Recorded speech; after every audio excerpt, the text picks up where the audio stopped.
Exodus chapter 19. If you break up Exodus, it basically has three parts. The first 12 chapters deal with Pharaoh and Egypt and that clash between God and Egypt and sin and God's plan and all the bigger picture stuff that God was revealing here in Exodus. And then the next third of the book deals with the redemption. We've been going through that. They've been freed.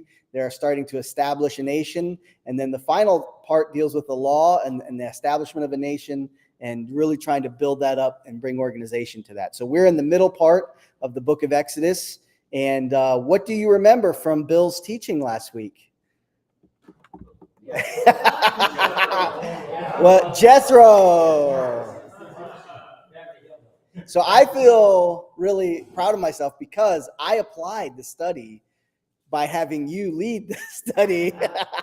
I delegated it to you. So I was giving life application to the actual study last week. So what else sticks out to you about chapter 18?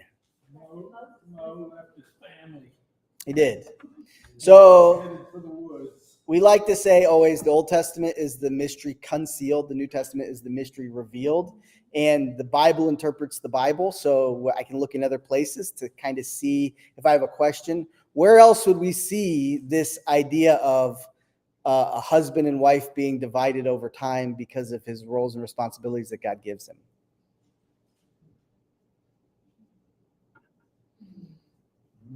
Does anyone have any thoughts here? Prior, and maybe even look New Testament. So if you remember, what did Jesus say about being his disciple? So there's some really there's the comfortable things Jesus says, and there's the uncomfortable things Jesus says. And some of the uncomfortable things he says is, I did not come to bring unity completely. I came to bring division. And that in some relationships, there will be a split, right?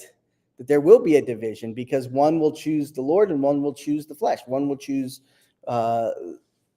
self-righteousness. One will choose the righteousness of God through Christ on the cross. And so it's just, here you have this picture. Jesus says, if you're, one guy says, I got to go back and get married. One guy says, I got to go back and check my farm. One guy says, someone died in my family. I got to go back and for the funeral. And he says, if you're not, nobody's worthy of the task if they turn back, right? Once you go, like you're all in. There's no half.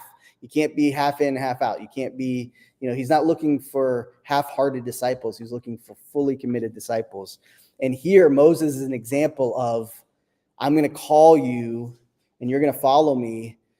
And how many years is he separated from his wife and his children here, his child at least, and this is part of the commitment he had to God that I was going to, when he was called out of being the shepherd and then he was called to return to Egypt, this was part of that. Because if you remember, what does she do?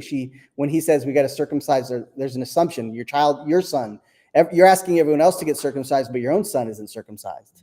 You remember the story we went over earlier in Exodus, and his wife says, this is a bloody covenant, and she throws, at him and then leaves. And we believe that that's when she leaves to go be with her father, Jethro. And then that's where that happens. So we can see that Jesus calls us to that kind of commitment. I think on the other side of this, we see that the Bible is a real book about real people and real relationships. And, I think a lot of Christians that grew up in the church, one of our greatest struggles is that we have more of a flannel graph view of the Bible than a real authentic view of what happened. Because we think of it as when we were a child and we were brought up in Sunday school, and that very watered down, we needed it at that time. We needed it to be taught that way. But then we also need to mature and come to the place where Moses wasn't perfect. Moses' relationships were struggling. He had challenges. He was separated from his wife. He got mad and hit the rock for the water to come out when there was no more need to hit the rock, right? The rock needed to be hit once. Christ needed to go to the cross once. He didn't need to keep going back to the cross. But because he disobeyed, he wasn't able to go into the promised land. And so I think if you look at the story, yes, from an outside, it's like, wow, how could he not be with his wife and child for so long? But then what's at the real core of that question? what is life really about? You know, is it my commitment to the Lord, doing whatever he asks, or living into a life where I get all the things that I want, or whatever, it works out the way I want it to work out? So that would be my response. I don't know. We know exactly. It is an interesting story, right? Interesting that, they were freed Yeah. from slavery. Yeah. And God told them to go do this thing, and he just kind of left them. Yeah. We're free. Y'all gotta stay. Well, I'll tell you. It's kind of strange. Well, the other thing I could relate it to is, I mean, you think of like your son, David. How many guys in the military are sent out on tour for years at a time? Yeah. Right? And they're separated from their families. Why? Because they've been given a mission that was for them and not their family. Like when the general gives the orders, he didn't give it for the wife to go or the kids to go. He gave it for the husband to go. Right? So I don't know. These are great questions, but also I think, it does show the reality of Scripture and of this account of Scripture. Who's writing this account? Moses. Now he's in like an autobiography. He's writing about his own life, and he's revealing some things about his life that are interesting and unique. All right, so this week we're looking at chapter 19. What does God want us to know about power and authority, his power and authority? So, Chuck, if you would read verses 19 or verses 1 through 6 in chapter 19. In the 3rd month after the children of Israel had gone out of the land of Egypt, on the same day they came to the wilderness of Sinai. So they had departed from Rephidim and had come to the wilderness of Sinai and camped in the wilderness. So Israel camped there before the mountain. And Moses went up to God, and the Lord called him from the mountain, saying, "Thus you shall say to the house of Jacob, and tell the children of Israel, you have seen what I did to the Egyptians, how I bore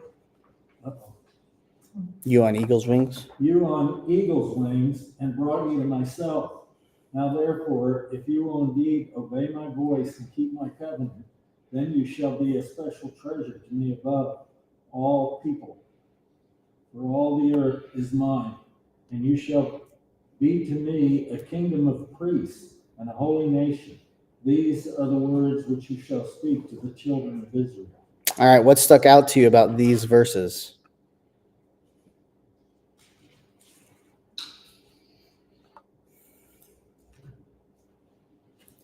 Why do you think? Go ahead, Bill. Yep. So we're coming back to that constant. So there's mountains. Mountains are a big part of Scripture, right? Going up to the mountain. What are some significant things that happened in mountains in Scripture? Yeah. 10 Commandments. What else? Jesus went up on the mountain with the devil. Yep. And he ascended from a mountain, and he had, he was revealed in his glory on a mountain. What else? On a mountain. Abraham was on a mountain. Abraham and Isaac. Something landed on a mountain. The ark. Right? The mountains are significant in Scripture. Mountain is like that connection point. It's the, mountains are a symbolism of traveling through life and pursuing the Lord. I remember we were in Malawi, Africa, and we had to climb Mount Shioni. And man, that was not an easy hike. And it was crazy because Elijah and I are going up, and there's these ladies with like 80 to 100 pounds of wood on their head. They're balancing, and they're just walking up like it's no big deal. It's like this, and they're just walking right up it. And I'm huffing and puffing, just trying to, and worried about falling backwards into my death. So, but it was really neat because when you do that and you don't have music, you don't have anything, you just have God's green earth that you're climbing, that you get to this place where you're like, man, this is like life. Because there's moments where it looks like it's flattening out and you get real excited. It's going to get real easy here soon. And then it seems like that goes really quick. And then it's back to a super incline and you feel every muscle burning and you feel that nausea that comes with pushing yourself past that point. But isn't it like that's a picture of life? Like life is much more about overcoming the struggles and continuing to move forward and not giving up and having that. So mountains are important. Our life is like climbing the mountain to the Lord. So that's interesting. Verse 3, what does he call them? The house of what? Okay. Does yours say Israel? House of Jacob, mine said. Because he calls it Jacob. Why? And tell the children of Israel after that. Yeah. So what's the differentiation? Why call them Jacob? Why call them Israel? Jacob is known as Israel. Yeah, well, Jacob was his initial name, and when he wrestled with the Lord, he became Israel. So this is speculation, but if you look at, a lot of the commentaries will say when God refers to them as Jacob, he is concerned that they are going to turn back into their fleshly, like they're going to live more of, they're going to live more in the world than they are the promise. And when he calls them Israel, they're following. He's not as concerned, like they are walking the path.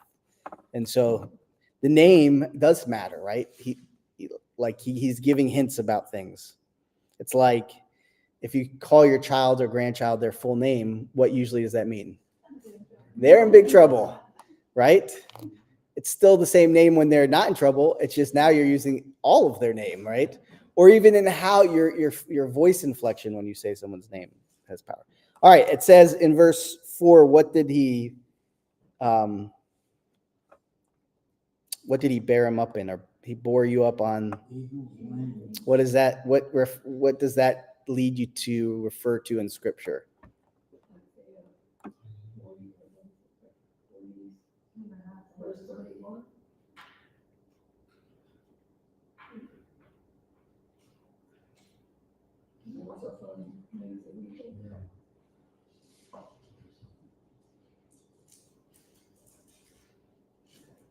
You will walk and not grow weary. You'll run and not faint. You'll mount up on wings like eagles. What's the significance of that? What does it mean? What is God communicating to them?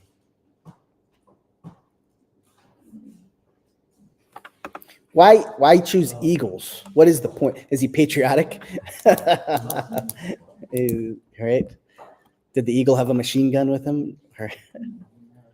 In case it immediately brought them out of whatever the situation was, that they didn't have to do it themselves. They're not like eagle's wings. You just imagine soaring in the sky. He empowered them, so they won't go weary. Yeah. They didn't do it on their own, that's for sure. Yeah. So I was doing a little study on this, and I think it's called a Griffith eagle. And that was the type of eagle that would have been common for the Israelites to see and be around. And some of the characteristics of a Griffith eagle is that it will nest in very secluded places on cliffs, very difficult places to get to. So its predators, it would be very challenging for a predator to get to the eggs or get to the chicks, right? Because of where they were known. The other thing was, if you were ever to try to steal an egg from this type of eagle, the joke is you better be born again because you're about to die. They are very territorial. They do not, like if you go near their nest, they will attack and not stop attacking. So there's this picture of a secure child of the eagle, that the eagle is very dangerous and is able to defend its children, right? And here he's saying, I bore you up on eagle's wings. I am like that. I am greater than that. But I'm going to give you a real life picture so you can have some idea of what I'm talking about here, that I am a protector. I am dangerous. I will make sure that if you're mine, then I will protect you, right? So he's really leaning into that.